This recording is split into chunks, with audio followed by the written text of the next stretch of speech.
Good morning, student. Myself Praduman, your physics teacher for class 9 and 10 in Modern International School, Hiswap. Today I am going to solve some numericals from NCERT book related with electricity for class 10. Topic is numericals related with electrical energy and power.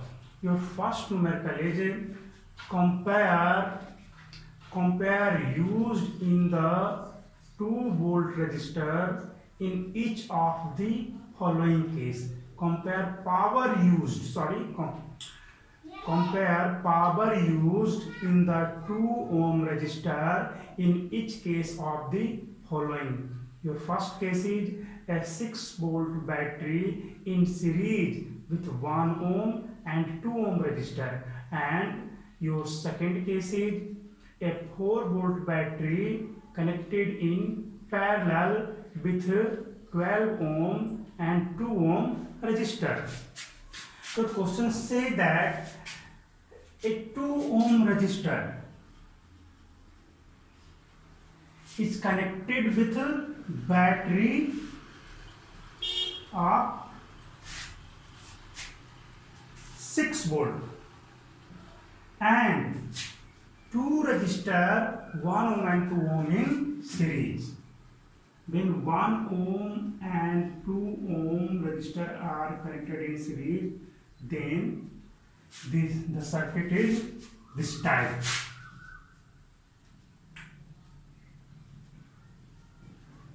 One ohm and 2 ohm. As your question says that 1 ohm and 2 ohm resistor are connected in series and 6-volt battery is applicable the end of the combination. So you have to find out the power used in this 2 ohm resistor. So first of all, you have to find out the current flowing through the circuit, and then you apply the formula as here. In each case, power use is different. Suppose equivalent resistance and equivalent resistor is R equivalent is equal to 2 plus 1 plus 2. All are in series. 2 ohm plus 1 ohm plus 2 ohm equal to 5 ohm. So current drawn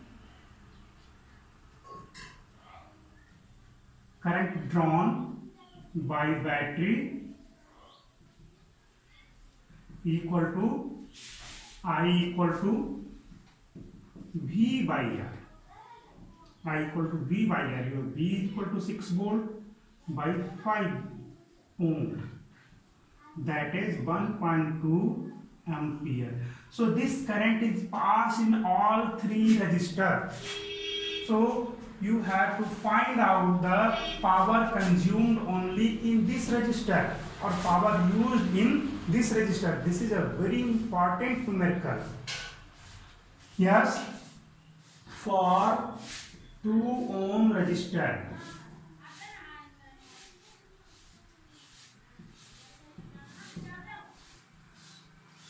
R equal to 2 ohm and current I is equal for all the resistor 1.2 ampere. So power used by this is equal to I square R. This is the formula for power used in R ohm resistor. So you apply 1.2 square into 2. How much? 1.44 into 2. That is 2.88 watt. This is the power consumed by this 2 ohm resistor. Clear है? सवाल से ही आपका समझ में आ जाना चाहिए कि आपका एक 2 ओम रजिस्टर है जिसे फर्स्ट केस में कहा गया है कि 6 वोल्ट बैटरी के साथ सीरीज में 1 ओम और 2 ओम रजिस्टर भी कनेक्ट किया गया है. तो इस 2 ओम रजिस्टर से कितना पावर, इस 2 ओम रजिस्टर के द्वारा कितना पावर यूज किया जा रहा है वो कैलकुलेट करें. तो पहले क्या करेंगे? सर्किट डायग्राम प्रिपेयर करेंगे. सर्किट डायग्राम प्रिपेयर हो जाने के बाद करंट फाइंड आउट किया. करंट निकल गया। तो अब क्या है, वैल्यूज ऑफ रेजिस्टेंस मालूम ही है, अब यहाँ पे फॉर्मूला लगा करके हमने निकाल लिया, रेजिस्टेंस मालूम, करंट मालूम, P equal to I square, that's clear. Your second case is say that if compare the power used in the 2 ohm resistor when it is connected with 4 volt battery in parallel with 12 ohm and 2 ohm resistor। अब case बदल गया है, अब पहले वाला क्या था, 1 ohm और 2 ohm जो था इनके साथ सीरीज में था, लेकिन इस बार अब क्या है, अब एक और है 12 ohm एंड 2 ohm रजिस्टर जो हैं पैरेलल में कनेक्टेड हैं। आइए मैं आपको फिगर दिखा देता हूं, फिगर है इस तरह से, देखिए पहले तो आपका ये इनिशियल रजिस्टर जो था ये है, और बैटरी का पोटेंशियल कितना है, ये 4 वोल्ट है, इसके साथ कितना कनेक्टेड है आपका, एक 12 ओम, ये तो पैरेलल हो गया, पैरेलल, और ये क्या है, एक आपका फिर से 2 ओम, ये तो 2 ओम था ही, ये आपका 12 ओम, ये आपको पैरेलल कनेक्टेड है। तो अब क्या कहा गया है कि अब इस 2 ओम रजिस्टर के through power consumption find out करना है ना। आइए मैं आपको बताता हूँ इसमें कैसे फाइंड आउट करोगे, है ना। तो देखा जाए इसके इस रजिस्टर के थ्रू आपको कितना करंट ड्रॉ होगा, तो बताओ इस रजिस्टर के एंड पे, इस रजिस्टर के एंड पे कितना वोल्ट का बैटरी लगा हुआ है, तो 4 वोल्ट का बैटरी लगा हुआ है। तो 4 वोल्ट का बैटरी लगा हुआ है, तो current drawn by this resistor V equal to I equal to V by R, है ना। आइए इस केस में इस रेजिस्टेंस के थ्रू आपको कितना करंट ड्रॉन किया जाएगा, तो I equal to V by R, क्योंकि आपका इसके लिए भी निकालोगे तो यही फॉर्मूला एप्लीकेबल होगा, इसके लिए भी यही फॉर्मूला एप्लीकेबल होगा। पैरेलल के केस में आपको इक्विवेलेंट रेजिस्टेंस फाइंड आउट नहीं भी करेंगे तब भी आपका काम हो जाएगा, क्योंकि यहां से जो करंट चलेगा सभी में डिफरेंट करंट्स जाएंगे, क्योंकि पैरेलल कॉम्बिनेशन में करंट डिस्ट्रीब्यूट हो जाते हैं, बट पोटेंशियल डिफरेंस आपका सभी के लिए इक्वल होता है। इसके लिए भी आपका 4 वोल्ट, इसके लिए भी 4 वोल्ट, इसके लिए भी आपका 4 वोल्ट ही है, तो इस तरह से आप फाइंड आउट कर लो। तो V कितना आपका है, 4 volt divide by 2, that is आपका हो गया 2 एम्पियर। अब सोचो पावर कितना ये यूज करेगा, तो power P equal to I square R। अब क्या करोगे, I का वैल्यू भी 2 स्क्वायर इंटू 2, 8 वाट। कितना पावर यूज कर रहा है ये, इस केस में 8 वाट पावर को ये यूज कर रहा है ना। तो ये था आपका from NCERT book and question number 14 from exercise. Now your another question is question number 13 from exercise। Question say that several electric bulb designed to be used on a 220 volt electric supply line are rated 10 watt, how many lamps can be connected in parallel with each other across 220 volt line if the maximum allowable current is 5 ampere।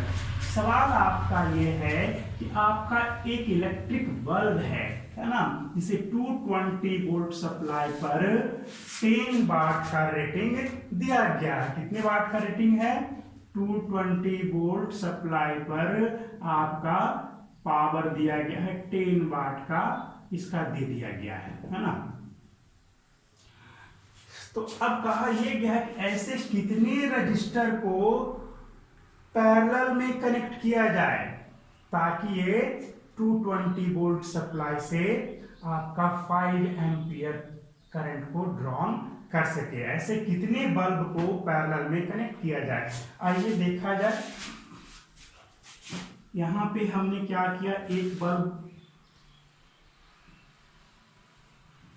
दूसरा bulb, इस तरह से बहुत सारे bulb बीच में भी लगाए गए हैं और इसे किसके साथ जोड़ दिया गया है, तो 220 वोल्ट सप्लाई के साथ जोड़ दिया गया है 220, है ना। तो अब सवाल ये है कि ये नंबर ऑफ बल्ब कितने होंगे,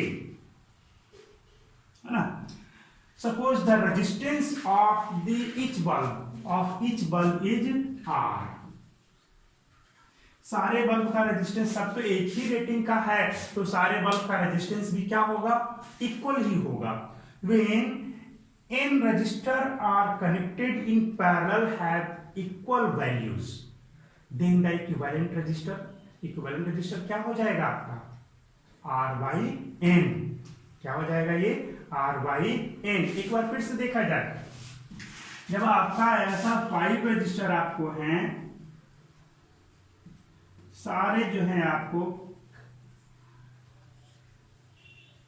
2 ओम के ही रह गए, तो इनका इक्विवेलेंट क्या होगा, सारे तो पैरेलल हैं, इन पे क्या हो जाएगा आपका 2/4, 1 2 3 4 है। तो अगर आपका 5 रजिस्टर रहे तो 2/5। आप चाहें तो फॉर्मूला भी अप्लाई कर सकते, 1/R1 plus 1/R2 plus 1/R3 plus dot dot dot 1/Rn, है ना। कितने टाइम्स आ गए, 10 टाइम्स आ गए।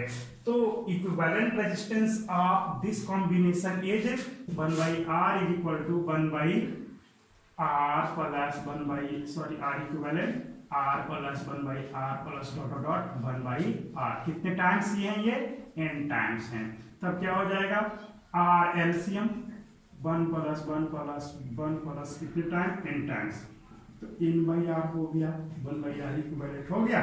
क्योंकि आप 5 टाइम 1 को ऐड करोगे तो 5 आएगा, 6 टाइम 1 को ऐड करोगे तो 6 आएगा, n टाइम ऐड करोगे तो n ही आना है ना। तो इस तरह से R इक्विवेलेंट क्या हो गया, R by N हो गया, है ना। तो इक्विवेलेंट रेजिस्टेंस तो मिल गया, है ना। अब ये हमें पता करना है कि एक बल्ब का रेजिस्टेंस क्या है। Here you have to given rating of the bulb. Power is 10 watt and potential difference, that is voltage, at voltage 220 volt. So you know that P equal to V square by R। ये भी क्या है, हमारा एक formula है। ये भी कैसे आया है, ऐसे P इक्वल टू आप पढ़े हैं I स्क्वायर R होता है ना। यहाँ पे आप चाहो I को V square by R square करके ये फॉर्मूला ला सकते हो। तो R equal to V square by P, यहाँ पे कितना है 220 का square by 10 watt. Power of the bulb is 10 watt, so 484 00 by 10 कितना है ये 484 ओम रेजिस्टेंस। एक बल्ब का रेजिस्टेंस कितना आ गया, ये आ गया ना। अब देखिए, तो ये तो एक बल्ब का रेजिस्टेंस है। करंट कितना ड्रॉन करना, I इक्वल टू 5 एम्पियर, है ना, 5 एम्पियर। और अब आपका वोल्टेज कितना है, 220 वोल्ट है। तो आपका R इक्विवेलेंट ना आप इसमें अप्लाई करोगे। जब यहाँ पे करंट आपको 5 एम्पियर का ड्रॉन करना है एम्पियर मीटर के थ्रू, तो आपको इक्विवेलेंट रेजिस्टेंस लेना होगा। ये भी आपका 4840, ये भी आपका 4840, सारे 4840 ओम रजिस्टर है ना। तो बताइए इक्विवेलेंट कितना हो जाएगा, 4840 बाई n। तो R इक्विवेलेंट 4840 बाई n हो गया। तो यहाँ पे आपका 220 वोल्ट लाइन 5 एम्पियर करंट है, तो आपका फॉर्मूला अप्लाई कीजिए, current drawn by I equal to V by R। क्या I equal to V by R आप अप्लाई करेंगे तो you have to given values of current I equal to 5 ampere. So you put the value of I 5 ampere equal to 220 by कितना रखोगे यहाँ पे, R के जगह पे 4840 बाई n। n को आप ऊपर प्लेस कर दो, ऊपर चला जाएगा ये। तो 5 एम्पियर इक्वल टू आपका हो जाएगा n इंटू 220/4840। जैसे ही आप इसको कैंसल आउट, ये तो आपका कैंसल आउट हो गया, ये आपका कितना है 22 आ गया, ये आपका 22 आ गया। अब ये 22 जब आ गया है तो आप n इक्वल टू 22 इंटू 5 कितना आ जाएगा, ये 110 बल्ब। तो number of bulb connected in parallel is 110, यानी कि आप 110 बल्ब को जब पैरेलल में कनेक्ट कर दोगे तभी ये इतना सप्लाई से 5 एम्पियर का करंट ड्रॉन करेगा। क्लियर होना चाहिए ये, है ना। आइए एक बार और क्वेश्चन को समझ लें। क्वेश्चन ये कह रहा है कि एक आपका बल्ब है जिसका रेटिंग कितना है आपका 10 वाट 220 वोल्ट। कहने का मतलब 220 वोल्ट सप्लाई पर जब उसे जोड़ा जाएगा तब वो 10 वाट लेगा। तो ये तो मिल गया था, हम उस बल्ब का रेजिस्टेंस फाइंड आउट कर लेंगे। रेजिस्टेंस का क्या होता है formula, P equal to V square by R या R equal to V square by P।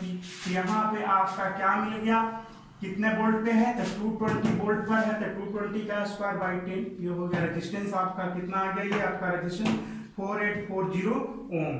और क्या बोला गया कि कितने को पैरेलल में कनेक्ट किया जाए ताकि 5 एम्पियर का करंट ड्रॉन करे। तो हमने क्या किया कि n बल्ब को पैरेलल में कनेक्ट कर दिया।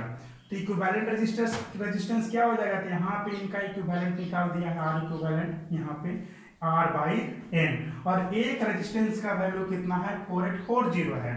तो n रजिस्टर का 4840 बाई n हो जाएगा। इक्विवेलेंट रेजिस्टेंस तो हमारा मिल गया, और करंट कितना दे दिया गया सर्किट से 5 एम्पियर है। वोल्टेज कितना है 220 वोल्ट है आपका है। तो अब आप आराम से निकाल सकते हैं, इजी वे में I equal to V by R apply किया और ये निकल गया है ना। Your next problem is your next problem say that find out the equivalent resistance and total current drawn by the battery. यहाँ पे एक बैटरी दे दिया गया है 12 वोल्ट का, इसके थ्रू आपको यहाँ पे एक 10 ओम और एक 40 ओम का रेजिस्टेंस जो है पैरेलल में है। उसके बाद आगे चल करके ये क्या हो जाते हैं, फिर से 3 रजिस्टर जो हैं फिर से आपको पैरेलल में है। तो क्वेश्चन ये कहा है कि इनका बैटरी के क्रॉस में इक्विवेलेंट रेजिस्टेंस फाइंड आउट करें और फिर बैटरी से कितना करंट ड्रॉन हो रहा है वो फाइंड आउट करना है। तो आइए सबसे पहले इक्विवेलेंट रेजिस्टेंस की तरफ चलें। तो जरा सोचने की बात है यहाँ पर, ये देखिए ये दोनों जो हैं ये कैसे दिख रहे हैं आपको, पैरेलल में है ना। ये दोनों आपको पैरेलल में हैं, R1 R2 R3 R4 and R5। So equivalent resistance of R1 and R2 is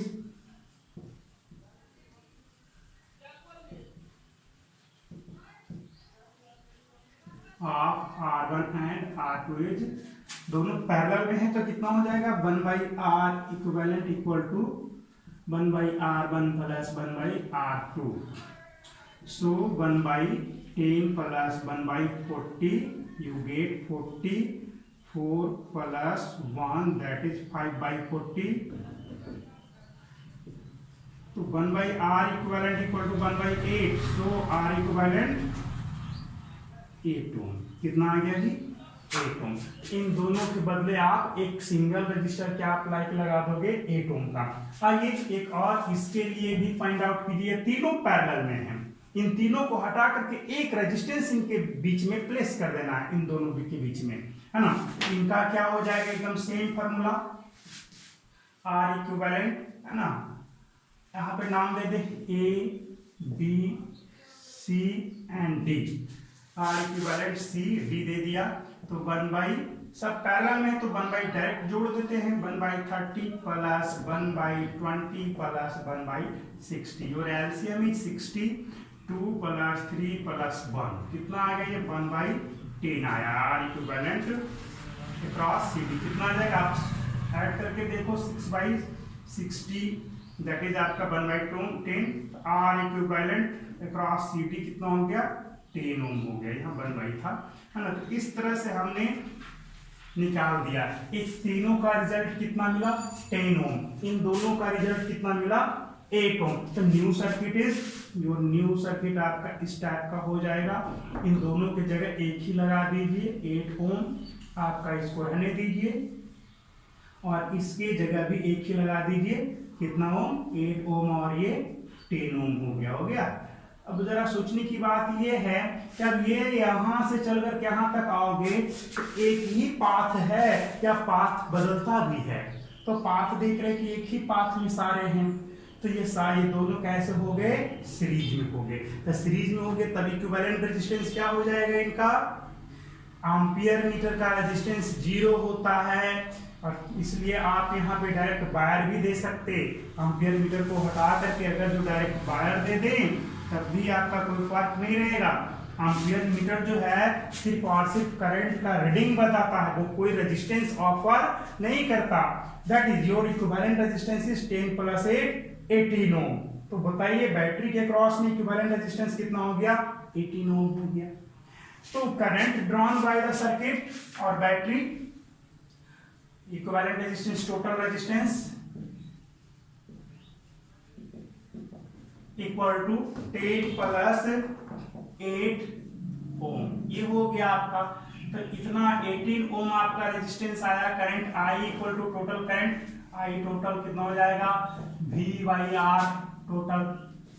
तो V कितना है आपका? 12/18 अर्थात 2/3 एम्पियर। ये आपका आंसर हो गया। एक ये आंसर हो गया और ये आपका एक ये आंसर हो गया। ये भी आपको NCERT एग्जाम्पलर प्रॉब्लम था।